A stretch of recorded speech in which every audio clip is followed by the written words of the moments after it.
Assalamualaikum warahmatullahi wabarakatuh. Saya Risna Utami Wulandari, calon guru penggerak angkatan 6. Pada kesempatan ini saya akan menyampaikan kesimpulan dan penjelasan mengenai pemikiran Ki Hajar Dewantara yang dipelajari di modul 1.1 serta refleksi dari pengalaman dan pengetahuan baru. Asas pendidikan Ki Hajar Dewantara.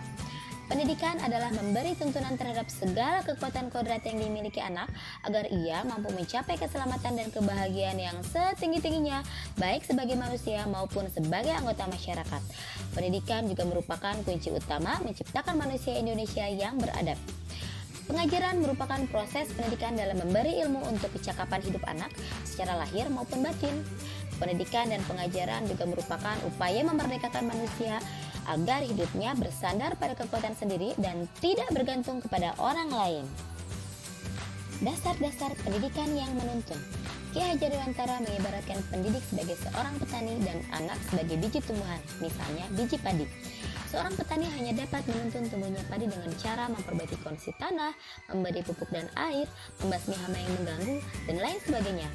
Namun begitu, petani tidak dapat mengganti korat-irodatnya padi. Misalnya, petani tidak dapat mengubah padi yang ditanamnya untuk tumbuh sebagai jagung. Ki Hajar Dewantara mempercayai bahwa anak yang dilahirkan diumpamakan sehelai kertas yang sudah ditulisi penuh. Tetapi tulisan-tulisan itu suram.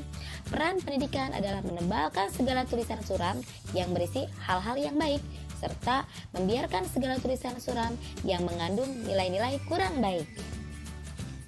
Ki Hajar Dewantara menganggap pendidik sebagai pamong dalam memberi arahan agar anak tidak kehilangan arah dan membahayakan dirinya.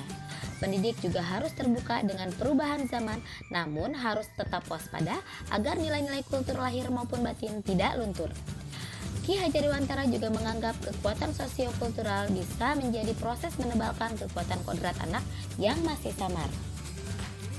Kodrat alam dan kodrat zaman.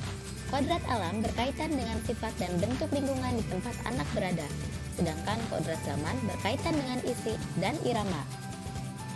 Ki Hajar Dewantara menegaskan bahwa mendidik anak harus dengan cara yang sesuai dengan tuntutan alam dan zamannya sendiri, namun harus tetap mengutamakan kearifan lokal sosial budaya Indonesia. Budi pekerti. Menurut Ki Hajar Dewantara, budi pekerti atau watak atau karakter merupakan perpaduan antara gerak, pikiran, perasaan, dan kehendak atau kemauan sehingga menimbulkan tenaga. Budi pekerti juga dapat diartikan sebagai perpaduan antara cipta atau kognitif, karsa atau afektif, sehingga menciptakan karya atau psikomotor. Refleksi dari pengetahuan dan pengalaman baru. Modul 1.1. Hal yang saya percaya tentang murid dan pembelajaran di kelas sebelum saya mempelajari modul 1.1 adalah yang pertama, semua siswa yang diajari dengan cara yang sama akan menghasilkan hal yang sama juga, baik itu kemampuan kognitif, keterampilan, maupun sikap. Yang kedua, anak seperti kertas kosong yang bisa kita isi apa saja yang kita mau. Dan yang ketiga, pendidik bisa mengarahkan anak atau siswa menjadi apa yang diinginkan dan mengabaikan kodrat alaminya. Hal yang berubah dari pemikiran atau perilaku saya setelah mempelajari modul ini adalah yang pertama, saya tidak lagi menganggap bahwa semua anak itu dilahirkan sama dan bisa dibentuk dengan cara yang sama dengan anak yang lain agar memiliki kemampuan yang diharapkan. Yang kedua, anak tidak seperti kertas kosong. Anak diibaratkan kertas yang sudah memiliki garis samar yang disebut dengan kodrat irodat yang berisi kodrat baik maupun kodrat tidak baik. Yang ketiga, guru berperan sebagai penuntun untuk membantu anak menguatkan karakter positif dan membiarkan atau menumpukan karakter negatif. Hal yang bisa saya terapkan lebih baik agar kelas saya mencerminkan pemikiran Ki Hajar Dewantara adalah yang pertama, saya menerapkan pengajaran yang berpusat pada siswa dan selalu berusaha membuat suasana pembelajaran yang aktif, inovatif, dan menyenangkan untuk siswa. Yang kedua, saya lebih memperhatikan karakteristik siswa dan tidak berusaha mengubahnya. Saya berusaha untuk mengasah kemampuan atau karakteristik positif yang dimiliki anak agar lebih berkembang dan berusaha untuk meredam karakteristik atau watak negatif yang ada pada diri anak.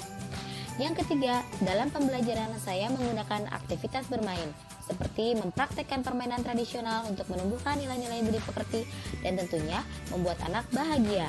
Dan yang keempat, saya menggunakan lagu untuk menyampaikan materi pembelajaran. Demikian pemaparan dari saya mengenai kesimpulan dan penjelasan mengenai pemikiran Ki Hajar Dewantara yang dipelajari di modul 1.1 serta refleksi dari pengetahuan dan pengalaman baru. Terima kasih, salam semangat, sehat, dan bahagia. Wassalamualaikum warahmatullahi wabarakatuh.